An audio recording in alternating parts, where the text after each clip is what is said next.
Lá não existe discórdia entre uns a outros. Não há também inconstância, mas todos têm um único pensamento, uma previsão, pois possuem apenas um espírito, o Pai, uma mesma faculdade de sensação que opera neles e o filtro que os une. É um mesmo amor que produz neles a única harmonia do conjunto. 15 Portanto, louvemos a Deus. Mas também desçamos em seguida, para aqueles que, de Deus, receberam o cetro. E necessário depois de ter começado pelos reis, aplicando-nos a louvai-o, colocarmos-nos em forma para os panegíricos, cantar a piedade relativa ao Ser Supremo, em seguida, a Deus a primeira parte de nossos louvores, ensaiar nossas forças, depois exercê-las por Ele, a fim de exercermos de uma única vez, a piedade para Deus e os louvores para os reis. 16 Pois é justo que paguemos esta dádiva, a eles que nos deram a abundância de uma grande paz. A virtude do rei, que digo eu, somente o nome do rei confere a paz.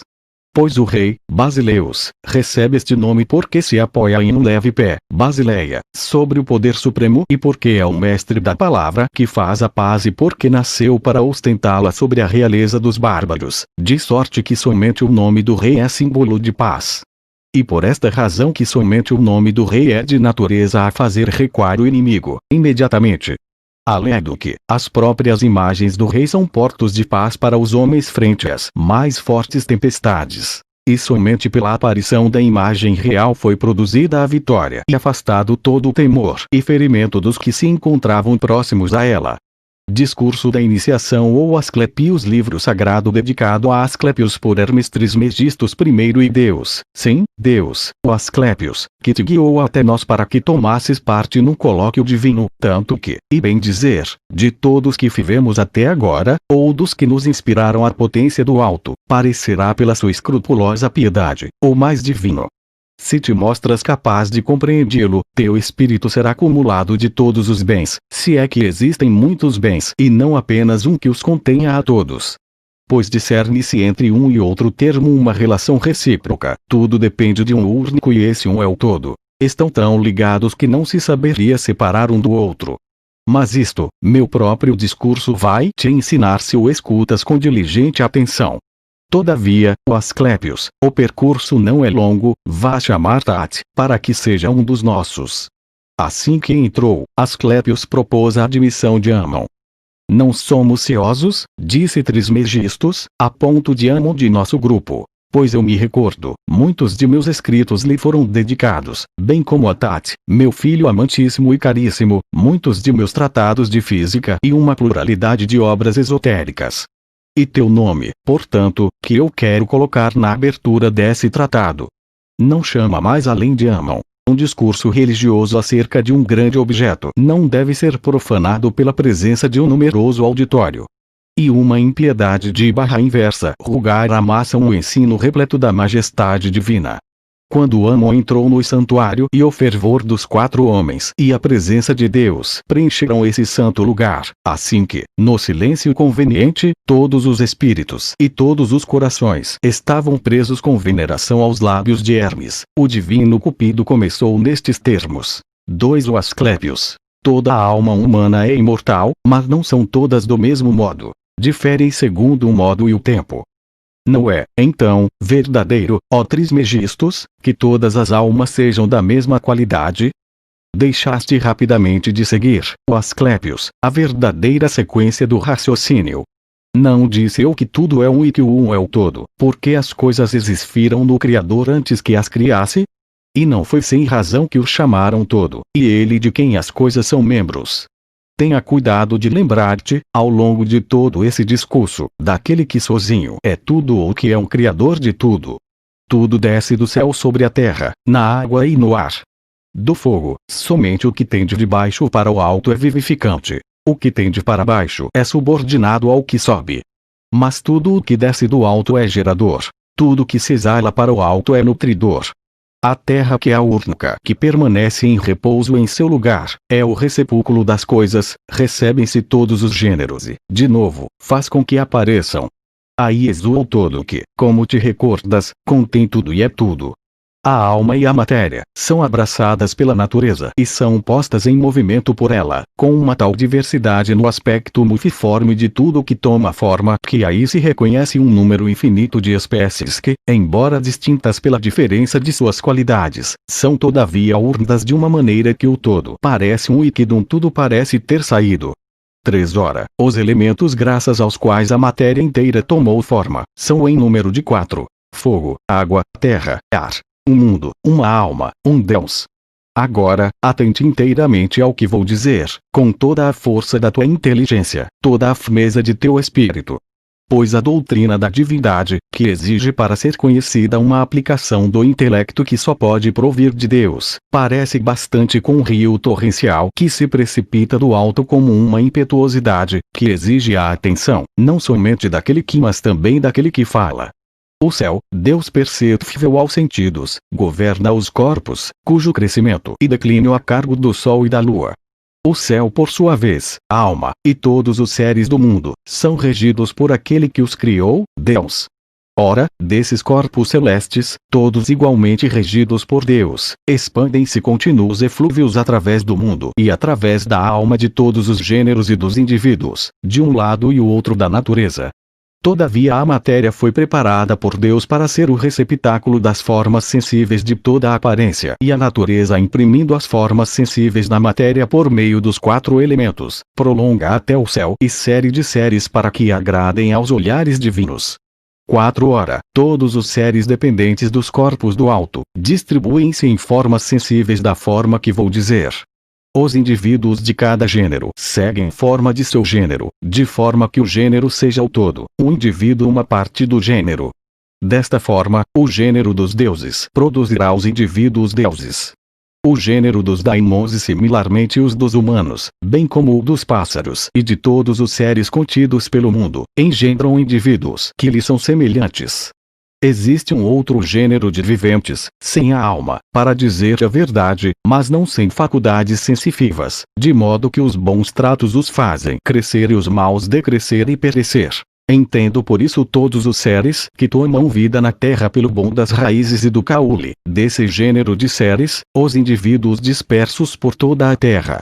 Quanto ao céu, eis o pleno de Deus. Os gêneros de seres que acabo de mencionar ocupam todo o espaço até os lugares próprios dos gêneros dos quais os indivíduos, todos sem exceção, são imortais. Pois o indivíduo é uma parte do gênero, o ser humano é parte da humanidade, e necessariamente segue a qualidade de seu gênero. E, se bem que todos os gêneros sejam imortais, os indivíduos não são todos imortais. No caso da divindade, o gênero e os indivíduos são imortais. Nas outras raças de viventes, o gênero é imortal e os indivíduos, mas nem por isso cessa a eternidade do gênero, que desenvolve sua duração pela fecundidade reprodutora. Os indivíduos são os gêneros não o são. O ser humano é mortal, a humanidade 5. Todavia os indivíduos de cada gênero comunicam-se com todos os outros gêneros tenham sido, estes indivíduos, produzidos anteriormente, tenham nascido daqueles que foram produzidos. Portanto, todos os seres que são produzidos ou pelos deuses, ou pelos daimons, ou pelos homens, são indivíduos inteiramente semelhantes e seus gêneros respectivos. Pois os corpos não podem receber suas formas sem a vontade divina, os indivíduos sua figura sem o concurso dos daimons e os seres inanimados não podem ser, e criados sem a mão do homem. Aqueles que entre os daimons saem de seu gênero para atingir um outro gênero são levados a entrarem com um indivíduo do gênero divino, são fidos, graças a essa aliança e a esse intercâmbio, por semelhantes aos deuses. Por outro lado, aqueles daimons que perseveram na qualidade de seu gênero são chamados daimons amigos dos humanos. O mesmo sucede relativamente aos humanos. Esses cobrem na verdade um campo maior. Pois os indivíduos humanos são diversos e demais de um caráter, provenientes do alto, do lugar onde viveram comércio com o gênero de que se falou, contraíram ligações com todos os outros gêneros e com o maior número deles por necessidade. Este ser humano se aproxima dos deuses que graças ao espírito que o aos deuses, urno-se a eles por uma religião inspirada do céu. Este e o outro se aproxima dos daimons por ter se urno a eles. Aqueles permanecem simplesmente humanos, contentes que estão com a posição intermediária de seu gênero. E todos os seres do gênero humano assemelhar-se-ão ao gênero do qual tenham frequentado os indivíduos. 6 Assim é uma grande maravilha o ser humano, um vivente digno de adoração e honra. Pois passa a possuir a natureza de um Deus como se fosse um Deus, possui familiaridade com o gênero dos daimons, sabendo que possuem a mesma origem. Despreza esta parte de sua natureza que é apenas humana, pois depositou sua esperança na divindade da outra parte. Oh! De que mistura privilegiada é a natureza humana! Unido aos deuses, pelo que possui de divino e que o aparenta a eles, a parte de seu ser que o faz terrestre despreza em si mesmo todos os outros viventes aos quais se sabe ligado em virtude do plano celeste, prende-se-lhes por um laço de amor e eleva seus olhares para o céu. Tal é então a sua posição privilegiada de intermediário que ama os seres que lhe são inferiores, como é amado por aqueles que o dominam. Cuida da terra, mistura-se aos elementos pela velocidade de seus pensamentos, pela ponte do espírito, afira-se no abismo do mar. Tudo lhe é acessível. O céu não lhe parece muito alto, pois mede-o como próximo graças à sua engenhosidade. O olhar que seu espírito dirige, nenhuma miragem ofusca. A terra nunca é que consiga impedir seu trabalho. A imensidão das profundidades marinhas não obscurecem a sua visão que mergulha. E ao mesmo tempo as coisas está em toda parte. Entre todos esses gêneros de seres, aqueles que são providos de uma alma têm raízes que os afingem do alto para baixo. Por outro lado, os seres desprovidos de alma possuem raízes que vêm de baixo para o alto. Certos seres se de alimentos de duas espécies, outros de alimentos de uma só espécie. Existem 2 tipos de alimentos, os da alma e os do corpo, as 2 partes componentes do vivente. A alma é alimentada pelo movimento sempre mantido do céu. Os corpos devem seu crescimento à água e à terra, alimentos do mundo inferior. O sopro que preenche o universo, espalha-se em todos os seres armados e lhes dá vida, enquanto que o ser humano, além do entendimento, recebe o intelecto, 5ª parte, única proveniente do éter, dada ao ser humano como um domingo. Mas de todos os seres que possuem vida, somente o ser humano possui intelecto, e este o eleva, de forma que possa atingir o conhecimento do plano divino. Por outra parte, como fili levado a falar do intelecto, a falar acerca de sua doutrina, pois é uma doutrina muito alta e não menos alta que aquela que trata da própria divindade. Mas terminemos nosso assunto.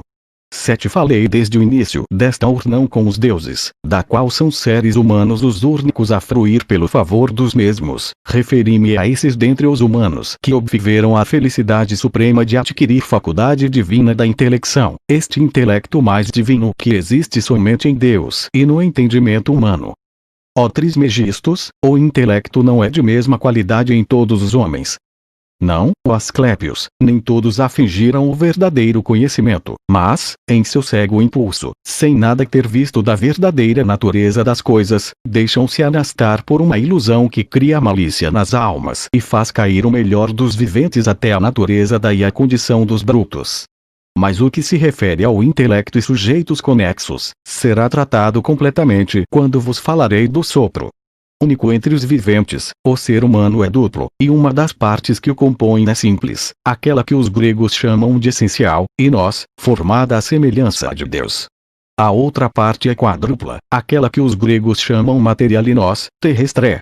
E dela que foi feito o nosso corpo, que serve de envoltório e parte do ser humano que nós acabamos de dizer que é divina, porque neste abrigo, a divindade do Espírito puro, repousa apenas com eles, como que dividida, atrás do muro do corpo.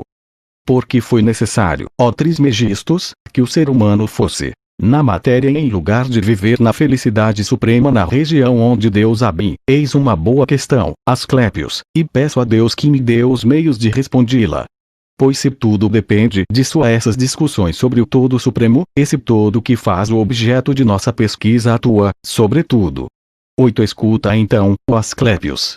Quando o Senhor, o Criador das coisas, que chamamos com justiça Deus, faz, segundo após ele, o Deus visível e sensível. Esse segundo Deus, se eu digo sensível, não é que queira dizer que seja ele mesmo dotado de sensação. Se ele o é ou não, o discutiremos em um outro momento, mas porque cai sob o sentido visual. Quando Deus então produziu este ser, o primeiro que tirou de si mesmo, mas o segundo depois dele, e que este lhe pareceu belo, pois cumulado da bondade de todos os seres, amou-o como fiuto de sua divindade. Então em Deus Todo-Poderoso e Bom, quis que existisse outro ser que pudesse contemplar aquilo que havia tirado de si mesmo e prontamente criou o ser humano, cuja razão e cuidado com as coisas devem ser a imitação dos de Deus. Pois a vontade, em Deus, é o cumprimento mesmo do ato, pois querer e fazer são coisas realizadas por ele no mesmo. Ora, após haver criado o ser humano essencial, como visse que esse ser humano não poderia cuidar das coisas se não o cobrisse com um envoltório material, deu-lhe um corpo por domicílio e prescreveu que todos os seres humanos fossem compondo de uma e outra natureza, uma fusão e uma mistura únicas na proporção conveniente. Foi desta forma que conformou o ser humano, da natureza do espírito e do corpo, isto é do eterno e do mortal, para que o vivente formado dessa forma pudesse satisfazer a sua dupla origem, admirar e adorar as coisas celestes, tomar conta das coisas terrestres e governá-las. Agora, por coisas não entendo a terra e a água, esses dois elementos que, entre os quatro, a natureza colocou à disposição do ser humano, mas tudo o que o ser humano produz, seja nesses elementos, seja tirando desses elementos, por exemplo a cultura do solo, as construções, os portos, a navegação, as relações sociais, as trocas mútuas, as obras que constituem um liame mais sólido de ser humano a ser humano, e entre o ser humano e esta parte do mundo que é feita de terra a água. Esta parte terrestre do mundo é mantida pelo conhecimento à prática das artes e das ciências, sem as quais Deus não quis que o mundo pudesse passar a ser perfeito. Pois o que Deus decretou deve ser necessário e cumprido, quer uma coisa e ela está, e não se pode que Deus volte atrás alguma vez acerca do que decretou um dia, pois sabia muito antes que esta coisa se produziria e que o agradaria. 9 Mas percebo bem, ó Asclépios, com qual impaciente desejo de alma queres compreender como o ser humano pôde fazer, do céu e dos seres que aí se encontram, o objeto de seu amor e de seus cuidados. Ó Asclépios, amar o Deus do céu e todos os seres celestes é unicamente prestar-lhes uma contínua reverência. Ora, de todos os viventes, divinos e nenhum outro a prestou, senão o homem. Esses testemunhos humanos de admiração, de adoração, de louvor, de reverência, fazem a delícia do céu e dos seres celestes. E é justo que a divindade suprema tenha enviado cá para baixo o coro das musas entre os homens para que o mundo terrestre não pareça muito selvagem, privado da doçura da música, mas que contrariamente, pelos seus cantos inspirados pelas musas, os homens possam oferecer seus louvores àquele que sozinho é o todo e o Pai de todos, e que forma, aos louvores celestes responda sempre, na terra também, uma suave harmonia. Alguns humanos, em muito pequeno número, dotados de uma alma pura, receberam como parte a augusta função de elevar seus olhos para o céu. Mas todos aqueles que, em virtude da mistura de sua dupla natureza, deixaram-se restar, pelo peso do corpo, a um nível inferior de conhecimento, desfinam-se ao cuidado dos elementos ou, ainda, dos inferiores. O ser humano é um vivente, e não digo que é inferior, pelo fato que seja em parte mortal. Ao contrário, pode ser que tenha sido enriquecido por ter, assim composto, mais habilidade e eficácia de um propósito determinado. Pois não teria podido cumprir sua dupla função se não fosse composto das duas substâncias, é preciso ser de uma e de outra, para ser capaz ao mesmo tempo de cuidar das coisas terrestres e amar a divindade. 10 Quanto ao assunto que vou tratar agora, ó Asclépios, desejo que mantenhas como uma atenção penetrante todo o ardor de teu espírito. Com efeito, se a maior parte não nessa doutrina, não deve ser, entretanto, recebida como menos sã e verdadeira pelas almas mais santas. Começo então. Deus, mestre da eternidade, é o primeiro, o mundo o segundo, o ser humano é o terceiro. Deus é o Criador do mundo e de todos os seres que aí se encontram, governando ao mesmo tempo as coisas, em conjunção com o ser humano que governa também o mundo formado por Deus. Se o ser humano assume esse ofício em tudo que entendo que esse governo é sua função própria, faz de forma que seja para o mundo aquilo que o mundo é para si. Um ornamento, se Beck, por essa divina estrutura do homem, concorda-se em chamá-lo um mundo, o grego diz mais justamente uma ordem, cosmos. O ser humano se conhece o mundo. Este conhecimento faz com que ele lembre o que convém a seu papel e reconheça quais coisas servem para seu uso e serviço de que e de quem deve se colocar, oferecendo a Deus seus louvores e suas ações de graça as mais vivas, reverenciando a imagem de Deus sem esquecer que é também a segunda imagem. Pois Deus possui duas imagens, o mundo e o ser humano. De onde resulta que o ser humano constitui apenas uma única liga, por aquela parte pela qual, sendo feito, com elementos superiores, da alma e do intelecto, do espírito e da razão, é divino, parece possuir os meios de subir até aos céus, enquanto que pela parte material, composta de fogo e de terra, de água e de ar, é mortal e permanece preso à terra, com medo que possa deixá-la vazia e abandonar as coisas confiadas à sua guarda. E desta forma que a natureza humana, em parte divina, foi criada também em parte, pois foi estabelecida em um corpo. E a regra desse ser duplo, quero dizer, o ser humano, é antes de tudo a piedade, que tem por consequência a bondade. Mas esta bondade não se mostra em sua perfeição, se não foi fortificada contra o desejo de tudo o que é estranho ao ser humano, pela virtude do desprezo. E necessário tomar por estrangeiras, e tudo no ser humano é parente do divino, as coisas terrestres que se possuem para satisfazer aos desejos do corpo, são chamadas, muito bem, possessões, pois não nasceram conosco, mas foram adquiridas por nós após o nascimento. E é daí que lhes advém o nome de possessões. As coisas deste tipo são estranhas ao ser humano, mesmo o corpo. Por consequência, devemos desprezar não somente os objetos de nossos apetites, mas a fonte de onde decorre em nós esse vício do apetite. Pois, segundo a direção mesmo que me faz seguir o rigor do raciocínio, o ser humano não deveria ser humano senão na medida em que, pela contemplação da divindade, despreza e desdenha a parte mortal que lhe foi urda pela necessidade que tem de cuidar do mundo inferior.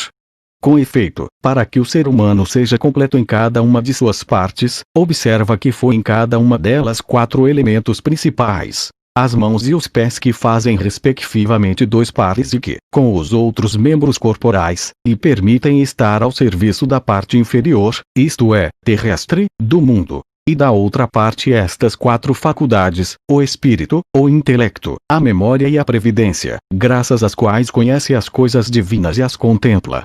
Daí advém o fato do ser humano escrutar como uma inquieta curiosidade as diferenças das coisas, suas qualidades, suas operações e suas grandezas, e que todavia, entravado pelo peso e maligna influência de um corpo muito forte para ele, não possa penetrar as verdadeiras causas da natureza.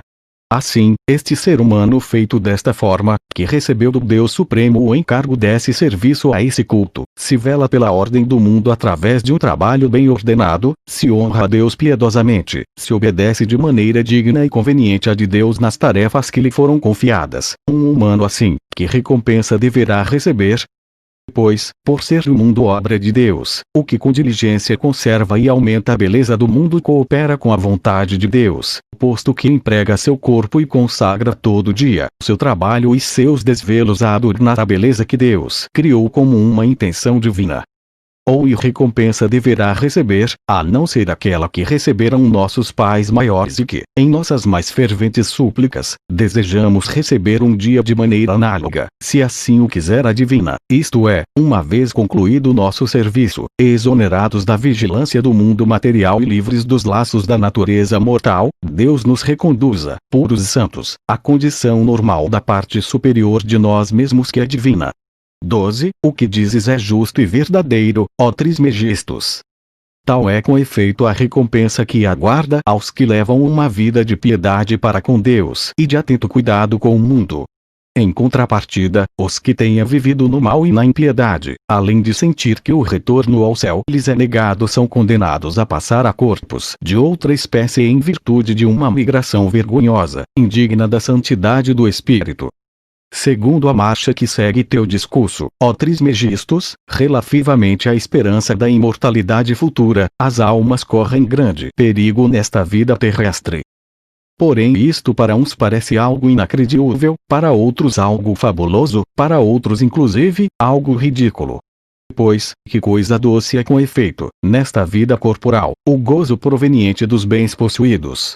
Este prazer, como se pode dizer, prende a alma pelo colo para que o ser humano se prenda a esta parte dele pela que é mortal, e além do mais o vício, invejoso dá, não que alguém reconheça a sua parte divina.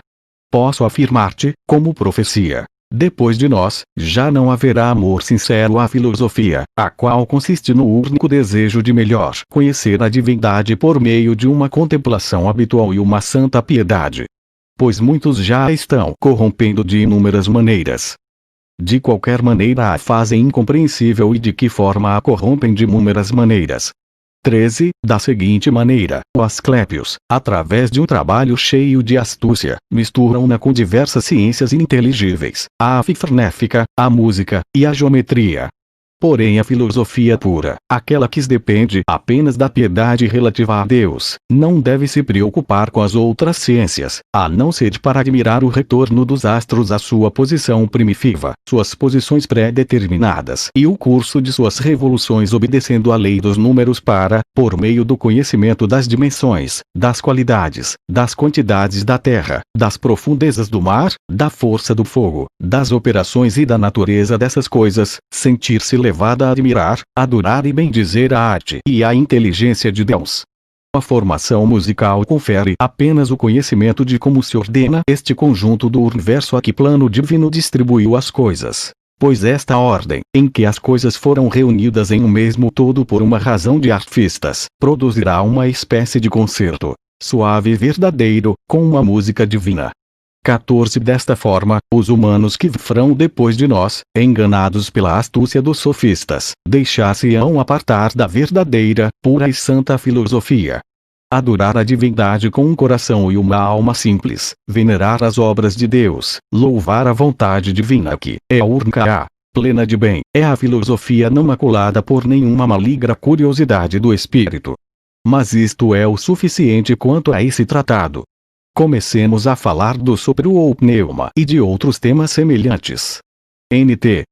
Um pequeno problema se nos apresenta. Pneuma em grego não é perfeitamente equivalente ao espírito, em latim. Pneuma tem um sentido material, que espírito não consegue transmitir.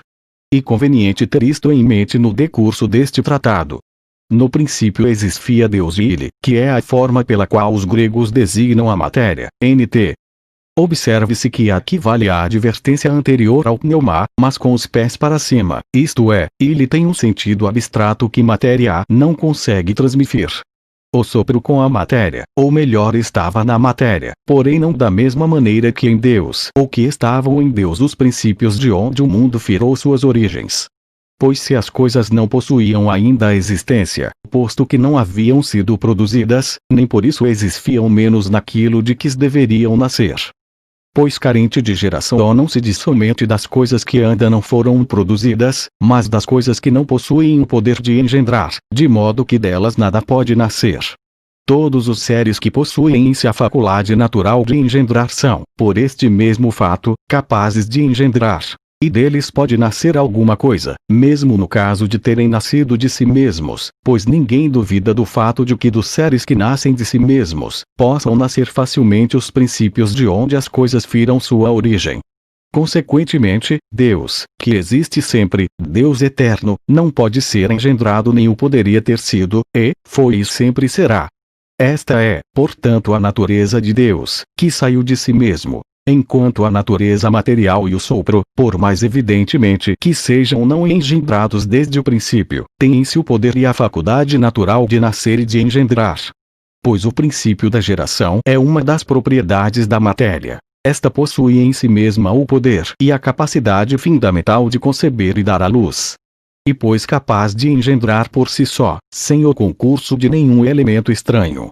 15. Contrariamente, aqueles seres que não possuem a faculdade de conceber a não ser através da cópula com outro ser, devem ser considerados como seres. De forma que o espaço, que contém o mundo e tudo que se encontra nele, é evidentemente não engendrado, possuindo como possui em si mesmo um poder de geração universal. Por espaço só entendo aquilo em que o conjunto das coisas está contido. Pois todo esse conjunto não teria podido existir se não houvesse espaço para conter o ser das coisas, pois nenhuma coisa pode existir sem que se lhe tenha preparado um lugar. E também não poderiam ser discernidas nem as qualidades, nem as magnitudes, nem as posições, nem as operações das coisas que estivessem em parte alguma. Portanto, também a matéria, quando ainda não havia sido engendrada, continha, em si mesma, o princípio de toda geração, pois oferece às coisas um seio inesgotavelmente fecundo e adequado para sua concepção. Eis no que se resume toda a qualidade da matéria. É capaz de engendrar, embora não seja engendrada. Bem, se toma parte da natureza da matéria ao ser capaz de engendrar, disto que esta mesma matéria é absolutamente capaz de gerar o mal. 16. Não disse então, o Asclépios e amam. O que muitos repetem. Não poderia ser afastado e abolido o mal da natureza, por Deus. Essas pessoas não merecem resposta. Todavia, em vossa atenção, quero prosseguir explicando este fato. Dizem, com efeito, que Deus deveria libertar o mundo do mal. Porém o mal exu fixado no mundo que parece ser um membro deste. No entanto, o Deus Supremo tomou de antemão suas precauções contra o mal, da maneira mais racional que foi possível, ao se dignar dar gratuitamente às almas humanas o intelecto, a ciência e o entendimento.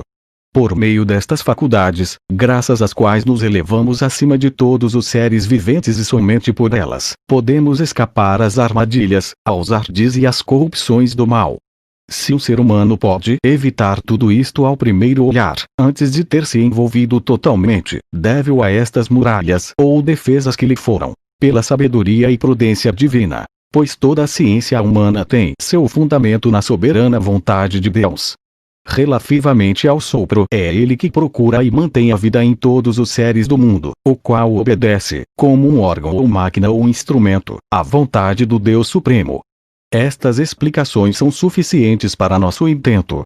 Inteligível somente para o pensamento, o Deus chamado Sumo rege e governa este Deus perceptível pelos sentidos que compreende em si mesmo todo lugar, toda a substância das coisas, toda a natureza dos seres que nascem e engendram, a toda classe possível de qualidade e de grandeza ou magnitude.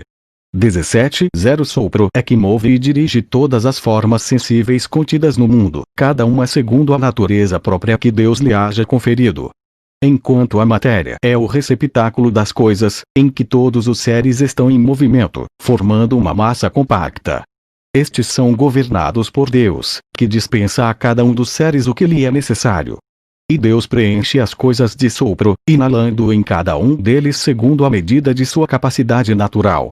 Bola oca semelhante a uma esfera que é um mundo, devido à sua qualidade e à sua forma, não pode ser vista em sua totalidade. Escolhe um ponto qualquer da esfera para olhar de cima para baixo. Nunca poderás, deste ponto, ver o que há no fundo. Por essa razão muitos lhe atribuem a mesma natureza que o espaço e as mesmas propriedades. Somente devido às formas sensíveis nela impressas como cópias das formas ideais, atribui-se a ela mesma uma espécie de visibilidade, já que aparece à vista como um quadro pintado. Porém, na realidade, é em si mesma sempre invisível. Daí que o fundo da esfera, se é uma parte ou um lugar da esfera, se chame em grego hades e dein em grego significa ver, já que não é possível ver o fundo da esfera. E por esta razão que as formas sensíveis são chamadas ideais ou ideias, porque podem ser vistas. Assim pois, o mundo dos infernos é chamado em grego hades porque não é visível e em latim inferir porque se encontra na parte mais baixa da esfera. Essas são, pois, as causas originárias e, por assim dizer, capitais das coisas, pois nelas ou por meio delas ou a partir delas existem as coisas. 18. De que natureza são coisas, ó Trismegistus? Material, por assim dizer, é a substância de cada uma das formas sensíveis que há no mundo, seja qual for a sua forma. Por isto a matéria nutre os corpos, e o sopro as almas. Porém o intelecto, esse dom celestial da humanidade do qual apenas a humanidade possui o afortunado gozo, e assim mesmo nem todos os seus membros, apenas um reduzido número, o daqueles cuja alma está disposta de forma que és o apta a receber um benefício tão grande. O intelecto é a luz da alma humana da mesma maneira que o sol é do mundo, e a ilumina mais ainda. Pois tudo o que é iluminado pelo sol se vê privado de tempo em tempo desta luz pela interposição da terra e da lua quando chega a noite. O intelecto, uma vez tendo se mesclado e fundido com a alma humana, se faz uma única e mesma substância com ela por meio de uma ínfima fusão, de forma que as almas assim mescladas nunca mais são obscurecidas pelas trevas do erro. Por esta razão disse com acerto que a alma dos deuses em sua são formadas pelo intelecto. Eu não afirmo que assim sejam as almas de todos os deuses, mas tão somente a dos grandes deuses, dos deuses superiores. Quais são os deuses aos quais chamamos chefes das coisas ou princípios das causas primeiras, ó Trismegistos? Vou desvelar-te grandes segredos, vou desvelar-te mistérios divinos e antes de começar, imploro o favor celestial. Há muitos gêneros de deuses, dentre esse número, uns são inteligíveis, outros sensíveis. Ao chamar alguns de inteligíveis, não se quer dizer que permaneçam à margem de nosso conhecimento. Longe disto, conhecemos-los melhor que aqueles que chamamos visíveis. Esta exposição o fará ver e o verás por fim mesmo se prestares atenção. Pois esta doutrina sublime e por isto mesmo demasiado divina para não superar as forças da inteligência humana, se não a recebes ouvindo com todos os teus ouvidos as palavras do Mestre, não farás mais que voar e fluir através do Espírito, ou melhor ainda virá a refluir sobre si mesmo e a confundir-se em sua fonte. Existem pois os deuses chefes das espécies em primeiro lugar. Depois deles vêm os deuses cuja essência tem um chefe. São esses deuses sensíveis e feitos à semelhança de sua dupla origem, os que, de um lado e o outro do mundo sensível, produzem todos os seres, um por meio do outro, iluminando cada um dele, a obra que criou ou cria. O ousiarca do céu é Júpiter, através do céu dispensando a vida e todos os seres. O ousiarca do sol é a luz. Depois por mediação do círculo solar se difunde sobre nós o bem da luz. Os 36 chamados horóscopos, isto é, os astros que sempre se encontram fixos no mesmo lugar, têm como ousiarca o chefe ou o deus chamado Pantomorfos ou uniforme, que impõe suas diversas formas aos diversos indivíduos de cada espécie. As chamadas 7 esferas têm como ousiarcas, isto é, como seus chefes, as chamadas Fortunae e Marmene, pelos quais as coisas se transformam segundo a lei da natureza a uma ordem absolutamente determinada, que permanece contudo diversificada por um momento perpétuo. O ar é o órgão, isto é, o instrumento de todos os deuses por mediação do qual se produzem as coisas. E o ousiarca do ar é o segundo as coisas imortais as e a estas suas semelhantes condições, as coisas possuem entre si uma conexão através de mútuas relações em uma cadeia que abarca da mais baixa à mais alta. Porém, as coisas mortais estão ligadas às imortais, às sensíveis às que não são percebidas pelos sentidos.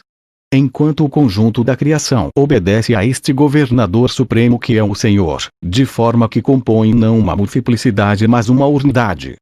Pois, como todos os seres dependem do um e são provenientes do uno, ainda que vistos separadamente pareçam constituir uma infinidade em número, quando se os considera reunidos formam apenas uma unidade, ou melhor anda, uma parelha, aquilo de que tudo procede e pelo que tudo é produzido, isto é, a matéria com que as coisas são e a vontade de Deus cujo decreto as faz existir em sua diversidade.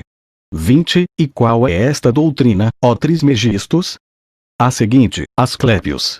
Deus, ou Pai, ou Senhor das coisas, ou qualquer nome que os humanos de uma maneira mais ou mais de reverência o designem. Nome que a necessidade em que nos vemos de nos comunicar uns aos outros faz com que consideremos sagrado. De forma que se consideramos a majestade de um ser tão grande, nenhum destes nomes tem o poder de defini-lo com exatidão. Pois se um nome não é mais do que isto, um som que provém do choque de nosso alento com o ar, para declarar toda a vontade ou pensamento que o ser humano tenha podido conceber em seu espírito a partir das impressões sensíveis, um nome cuja substância, composta de um pequeno número de sílabas, está inteiramente delimitada e circunscrita a fim de fazer possível entre os humanos o intercâmbio indispensável entre o que fala e o que se um nome, digo, é mais que isto, do nome de Deus inclui ao mesmo tempo a impressão sensível, o alento, o ar e tudo aquilo que existe três coisas ou por seu intermédio ou como. Das três.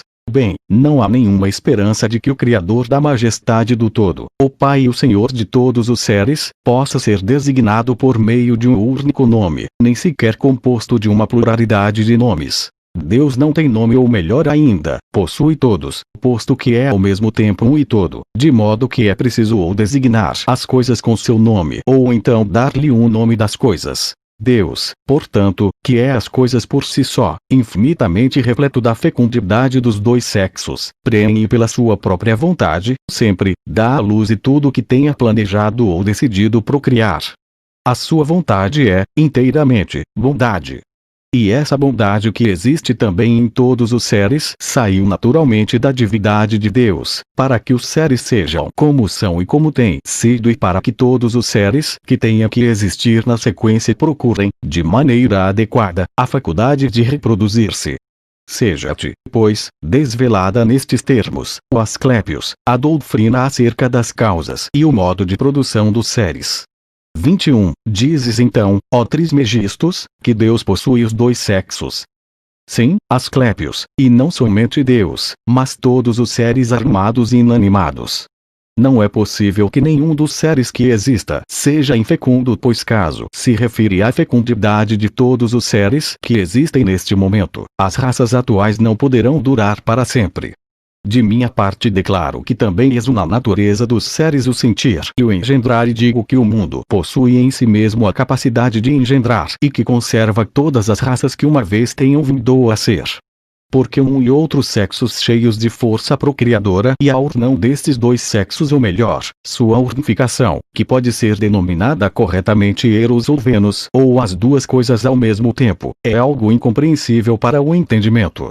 Grava pois em teu espírito, como uma verdade mais certa e evidente que nenhuma, que este grande soberano de toda a natureza, Deus, inventou para todos os seres e concedeu a todos este mistério de reprodução eterna, com tudo o que traz consigo de afeto, felicidade, alegria, desejo e amor, dom de Deus. E este seria o lugar de dizer quanta força tem esse mistério para prender-nos, se cada um de nós, examinando a si mesmo, não soubesse pelos seus sentimentos mais ínfimos. Pois se consideras este momento supremo em que, graças a um roçar continuado, chegamos ao resultado que as duas naturezas derramam uma na outra sua semente, de que uma das duas se apopera avidamente para encerrá-la em si mesma, nesse ponto comprovas que, por uma fusão das duas naturezas, a mulher adquire o vigor do varão, o varão se relaxa ou se abandona em um langor feminino.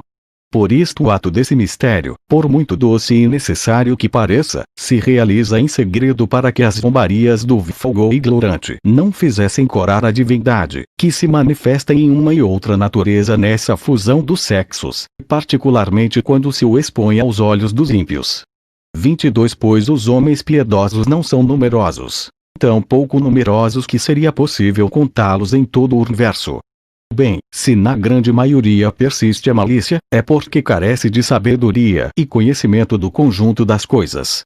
Pois é preciso ter compreendido o plano divino, de acordo com o qual foi constituído o universo, para menosprezar os vícios de tudo o que é matéria e remediá-los. Porém, quando a ignorância e a imperícia se alargam, todos esses vícios, adquirindo cada vez mais força, ferem a alma com pecados incuráveis. E a alma, infectada e corrompida por eles, se encontra como que inchada por venenos exceto naqueles que tenham encontrado o remédio soberano da ciência e do conhecimento. Isto posto, anda que não fizesse que servir a outros homens que não estes, que representam um número reduzido, vale a pena prosseguir e concluir o tema que estamos tratando. Porque tão somente ao ser humano a divindade dignou-se conceder o conhecimento à ciência que lhe pertencem. Escuta, pois. Quando Deus, o Pai, e o Senhor, criou, depois dos deuses, os humanos, combinando neles em proporções iguais o elemento corruptível da natureza e o elemento divino, sucedeu que os vícios da matéria, uma vez mesclados aos corpos, se anaigaram nestes, bem como outros vícios procedentes dos alimentos. E o alimento que nos vemos forçados a tomar como todo ser vivente, de onde se segue necessariamente que os desejos da concupiscência e todos os demais vícios da alma encontram lugar no coração humano. Enquanto que os deuses, que foram formados da parte mais pura da natureza e não têm nenhuma necessidade da ajuda da razão e da ciência, embora a imortalidade e o vigor de uma juventude eterna lhes façam às vezes de sabedoria a ciência para salvaguardar a unidade de seu plano, como ciência a inteligência, a fim de que não ficassem desprovidos desses bens, Deus, por um decreto eterno, constituiu para eles e prescreveu-lhes em forma de lei ordem da necessidade, enquanto distinguia o ser humano dentre todos os viventes e o reconhecia como seu pelo privilégio único da razão e da ciência, graças às quais a humanidade pode ir rechaçar para longe de si os vícios inerentes ao corpo e se dirigir à esperança da imortalidade e tender a ela. Em uma palavra, a fim de que o ser humano pudesse ser bom e capaz da Deus o compôs de duas naturezas, a divina e a mortal. E deste modo a vontade divina decretou que o ser humano fosse melhor constituído que os deuses, que foram conformados exclusivamente da natureza imortal que todo o resto dos mortais. Por isto, enquanto o ser humano unido aos deuses por um vínculo de parentesco, os adora piedosamente na santidade do espírito, os deuses por sua vez velam do alto, com um terno amor, sobre os assuntos humanos, tomando-os sob sua custódia. 23 Porém falo somente deste reduzido número que recebeu o dom de uma alma piedosa. Dos maus mais vale nada dizer, pois temo que, pensando neles possa resultar maculada a sublime santidade deste raciocínio. E como foi anunciado o tema do parentesco e o consórcio que liga homens e deuses, convém, Asclépios, que conheças o poder e a força do homem.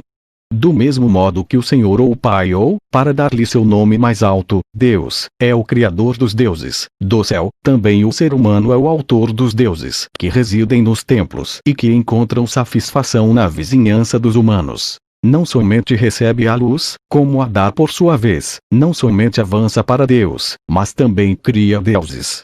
Sentes admiração, ó Asclépios, ou tu sentes sem fé, como a maioria? Sinto-me confuso, ó Trismegistos, porém me rendo gostosamente a tuas proposições e considero o ser humano ditoso, pois conseguiu uma felicidade de tal índole. Certamente, merece que se o admire, ele, o maior de todos os seres. E uma crença universal que a raça dos deuses saiu da parte mais pura da natureza, e que seus siglos visíveis não são, por assim dizer, mais que cabeças no lugar de corpos inteiros. Por outro lado, as imagens dos deuses que o ser humano modela foram formadas das duas naturezas, da divina que é a mais pura e muito mais divina e da que está abaixo do homem, isto é, da matéria que serviu para fabricá-las. Ademais, suas figuras não se limitam somente à cabeça, mas possuem um corpo inteiro com todos os membros. Assim a humanidade que sempre recorda sua natureza e sua origem, avança até nisto a imitação da divindade, assim como o Pai e o Senhor dotou aos deuses de eternidade para que fossem semelhantes a ele. Da mesma maneira o ser humano modela os seus próprios deuses à semelhança de seu rosto. 24. Referes-te, ó Trismegistos, às estátuas. Sim, às estátuas, Asclépios. Vês como careces de fé. De estátuas de uma alma, conscientes, cheias de sopro vital, e que realizam um número incalculável de prodígios. Estátuas que conhecem o futuro e o predizem pelas sortes, a inspiração profética, os sonhos e muitos outros métodos, que enviam aos homens as enfermidades e as curam, que concedem, segundo nossos méritos, a dor ou a fortuna. Desconheces então, ó Asclépios, que o Egito é a cópia do céu ou, para melhor dizer, o lugar em que se transferem e projetam cá embaixo todas as operações que dirigem e põem em obra as forças celestes,